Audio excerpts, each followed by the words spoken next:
எல்லோருக்கும் என் வணக்கம். Quotes and ஆர்டிகல்ஸில் இந்த வீடியோவில் நாம் பார்க்க போகின்ற பாடம் தி ரிச்சஸ்ட் மேன் இன் பாபிலோன் அப்படின்ற புத்தகத்திலிருந்து. இந்த புத்தகத்தை எழுதியவர் ஜார்ஜ் கிளேசன். இந்த புத்தகம் 1920களில் எழுதப்பட்டு இன்றும் விற்பனையில் வெற்றிகரமாக இருந்து கொண்டு இருக்கிறது.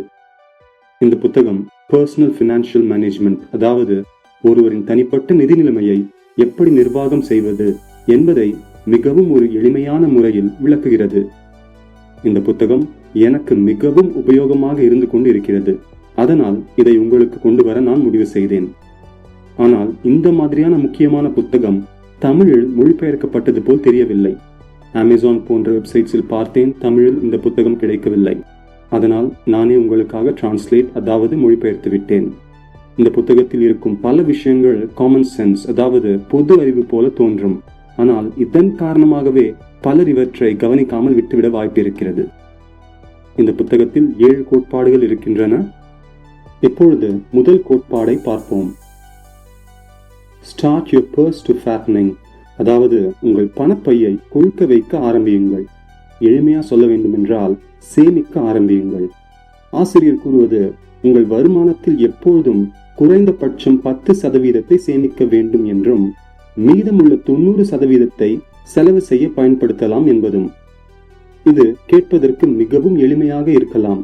ஆனால் நீங்கள் நினைவில் வைக்க வேண்டியது, பயனுள்ள விஷயங்கள் பொதுவாக எளிமையாக தான் இருக்கும். ஏனெனில் எளிமையான விஷயங்களை எளிதாக தொடர்ந்து செய்ய முடியும். நாம் எந்த ஒரு விஷயத்தை தொடர்ந்து செய்கிறோமோ அது கண்டிப்பாக பலன்களை தரும். இப்பொழுது இந்த 10% சேமிக்கவும் என்கிற கோட்பாட்டிற்கு திரும்ப வருவோம். உங்கள் சேமிப்பு அதிகரிக்க அதிகரிக்க அது உங்களுக்கு ஒரு திருப்தியான உணர்வை தரும். ஆனால் மிக முக்கியமாக நீங்கள் என்ன கவனிப்பீர்கள் என்றால், 90% கொண்டு உங்களால் உங்களின் தேவைகளை சிறப்பாக சமாளிக்க முடிகிறது என்றும், இந்த கோட்பாட்டை பின்பற்றுவதற்கு முன் இருந்ததை காட்டிலும் பணம் அதிகமாக பல வழிகளில் வருவதையும் பார்ப்பீர்கள். இத்தகைய சேமிப்புகள் காலப்போக்கில் கணிசமான சொத்துக்கள் ஆகிய தங்கம், நிலம், that is income generating investments, அதாவது வருமானம் ஈட்டு முதலீடுகள் போன்றவற்றை வாங்க உங்களுக்கு உதவும். மீதமுள்ள 90% உங்கள் தினசரி தேவைகளுக்காகவும் மற்றும் உங்களுக்கு மனநிறைவு தரக்கூடிய நகைகள், நல்ல ஆடைகள், அதிக உணவு போன்றவற்றை வாங்க பயன்படுத்தலாம்.